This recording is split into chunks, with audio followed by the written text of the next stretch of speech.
အားလုံးပဲမင်္ဂလာပါကိုကေမင်းကနေပြန်လည်ကြိုဆိုလိုက်ပါတယ်ဒီနေ့မှာတော့ကျွန်တော်ကထွက်ထားတာမကြရတဲ့ပရမာဟီးရိုးဖြစ်တဲ့မာဆယ်အကြောင်းကိုပြောပြပေးတော့မှာဖြစ်ပါတယ်မာဆယ်ကမိုနီယမ်အင်ပါယာမှာနာမည်အကြီးဆုံးအနုပညာရှင်ဖြစ်လို့မြို့တော်ဖြစ်တဲ့လူမီနာစီးတီးကနေထုတ်တဲ့ဝီကလီသတင်းစာကနေတော့သူ့ကိုယခုရာစုနှစ်ရဲ့အကောင်းဆုံးဓာတ်ပုံဆရာလို့ဖော်ပြတဲ့အထီကိုနာမည်ကြီးတာပါတစ်ဖက်မှာလည်းသူကကက်စတယ်အဗလင်းရဲ့မြို့စားမင်းဖြစ်တဲ့အေမွန်ရဲ့နံပါတ်လက်ရုံဖြစ်လို့အကောင်းဆုံးဆောင်တော်တစ်ယောက်လည်းဖြစ်ပါတယ်ဒါပေမဲ့မာဆယ်ရဲ့ဘဝကထင်လောက်တော့မလွယ်ကူခဲ့ပါဘူးဒီနေ့မှာတော့ကျွန်တော်ကငယ်စဉ်ကတည်းကအနိုင်ငံဘဝနဲ့ကြီးပြင်းခဲ့ရတဲ့မာဆယ်ပက်စလီရဲ့အကြောင်းကိုအပြည့်စုံပြောပြပေးတော့မှာဖြစ်လို့စိတ်ဝင်စားတယ်ဆိုရင် intro လေးပြီးရင်စလိုက်ကြရအောင်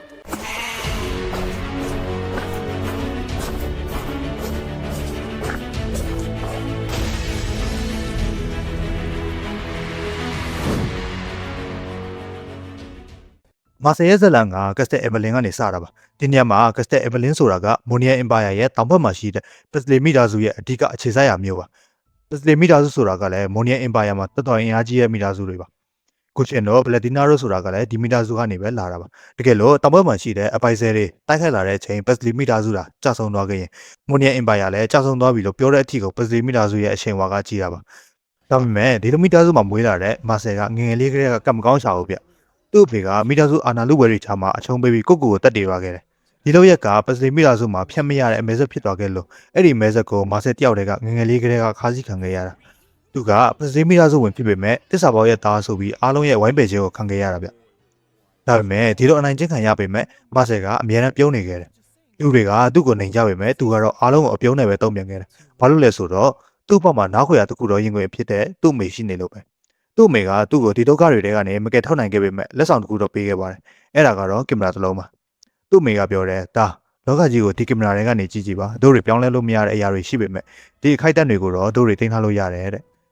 အဲ့ဒီချိန်ကစပြီးမာဆယ်အတွက်ကင်မရာဆိုတာအနုပညာတစ်ခုတည်းပို့တဲ့လွမြောက်ရလန်ဖြစ်လာခဲ့တာပေါ့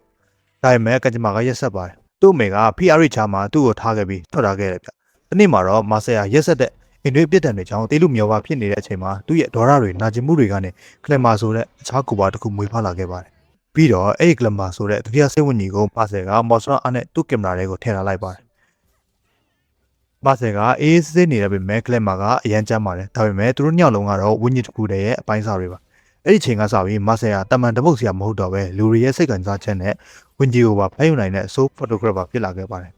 ဒီလိုနဲ့နှစ်တွေကြာလာတော့ပက်စလီအိမ်တော်မှာလည်းအပြောင်းလဲတွေဖြစ်လာခဲ့ပါတယ်အဲ့ဒါကတော့တရက်မှာအဗလင်းမျိုးစားဖြစ်တဲ့အေမွန်ရဲ့မိဘတွေကတောင်ဘက်မှာရှိတဲ့တဲကန်ရကိုအသွားမှာရုတ်တရက်လောက်ကြံခလိုက်ရတာကြောင့်တာအကြီးဆုံးဖြစ်တဲ့အေမွန်ကမျိုးစားမင်းဖြစ်လာခဲ့ပါတယ်အေမွန်မျိုးစားမင်းဖြစ်လာတော့အေမွန်ကမိသားစုရဲ့ပြဿနာတွေကိုထိန်းချုပ်ဖို့အတွက်သတင်းတွေကိုလိုဝက်ထောက်လမ်းပေးမယ်စုံတော့လိုလာခဲ့ပါတယ်ဒီလိုနဲ့အေမွန်ကညီဝမ်းကဖြစ်တဲ့မာဆယ်ကိုသူ့ရဲ့ညာလက်ရုံအဖြစ်ထားလိုက်ပါတယ်ဒီညမှာအေမွန်ကဘာလို့အနေငါဖြစ်နေတဲ့မာဆယ်ကိုသူ့ရဲ့ညာလက်ရုံဘာကြောင့်ခန့်ခဲ့တာလဲပေါ့ဒါကလည်းအကြောင်းရှိရဗျအေမွန်ကငယ်ကလေးကအစာတွေမကြည့်ပညာတွေပဲတင်ရင်ကြီးခဲ့ရတော့အရန်ကိုအေးဆေးလို့မာဆယ်အပေါ်မှာလည်းငယ်ကလေးကအကူတယောက်လို့စောင့်ရောက်ခဲ့တာပါနောက်ပြီးအရေးကြီးဆုံးတစ်ချက်က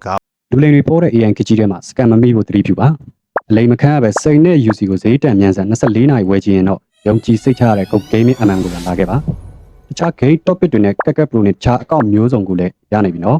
website တို့မဟုတ် Telegram bot ကနေလည်းမြန်မာကျပ်ငွေထိုင်းဘတ်ငွေကြိုက်တာနဲ့ပေးချေလို့ရပါတယ်ဝယ်မယ်ဆိုရင်တော့ gogamingmm.web.app လို့ရိုက်ရှာပြီးဝယ်လို့ရတယ်လို့ Facebook Telegram YouTube နဲ့ TikTok bio ကနေလည်းဝယ်လို့ရပါတယ်ဗျာမာဆယ်ရဲ့ကင်မရာက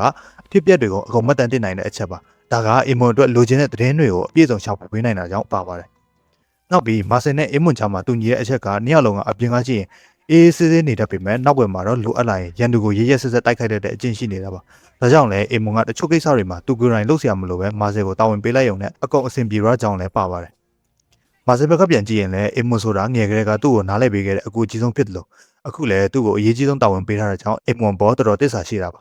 ါဒါပေမဲ့ဇလန်ကဒီမှာတွေမပြီးသေးဘူးဗျတရက်မှာတော့မာဆယ်ကသတင်းတစ်ခုကိုကြားလိုက်ရပါတယ်အဲ့ဒါကသူ့အမေကွယ်လွန်သွားပြီဆိုတဲ့သတင်းမှာဒါပေမဲ့သူထပ်တီးလိုက်ရတာကသူ့ကိုထားခဲ့တဲ့သူ့အမေကတကယ်တော့အခြားတစ်နေရာမှာမိသားစုအသစ်နဲ့ဘွားအသစ်ကိုတိစောက်ပြီးသမီးလေးတယောက်ရရှိခဲ့တယ်ဆိုတာကိုပါအဲ့ဒီကလေးမရဲ့နာမည်ကမယ်လီဆာပါ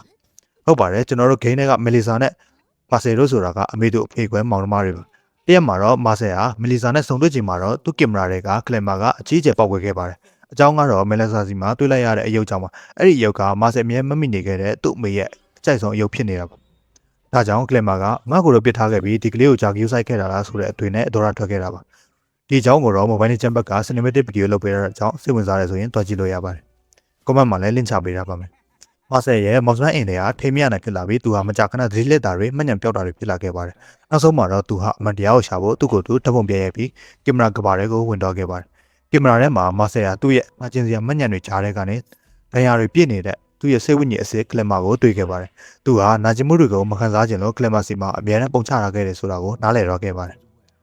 မာဆယ်ဟာကလမာကိုပြစ်ဖက်လိုက်ပြီးသူတို့နှစ်ဟာတူတဲ့ပြည်ချောင်းလက်ခံလိုက်ပါတယ်။ကလမာဟာအတုံးချခံရိယာမဟုတ်တော့ပဲမာဆယ်ရဲ့တက်တဲ့သူငယ်ချင်းနဲ့အခြားသူဖြစ်လာခဲ့ပါတယ်။သူဟာသူ့အမေရဲ့ရွေးချယ်မှုကိုနားလည်ပေးနိုင်ခဲ့လို့သူ့ညီမလေးမလဲစာကိုလည်းလက်ခံနိုင်ဖို့ကြိုးစားလာခဲ့ပါတယ်။ကဲဒါကတော့ Presley မျိုးနွယ်ရဲ့သူချစမ်းကျဲတဲ့တပ်ပုံစီယာမာဆယ်ရဲ့ဇာတ်လမ်းမှာနောက်ထပ်တည်ကျင်တဲ့ဟီးရိုတွေအကြောင်းရှိရင်လည်း comment မှာရေးထားခဲ့လို့ရပါတယ်။အားပေးတဲ့တယောက်ချင်းစီတိုင်းကိုလည်းအထူးကျေးဇူးတင်ပါတယ်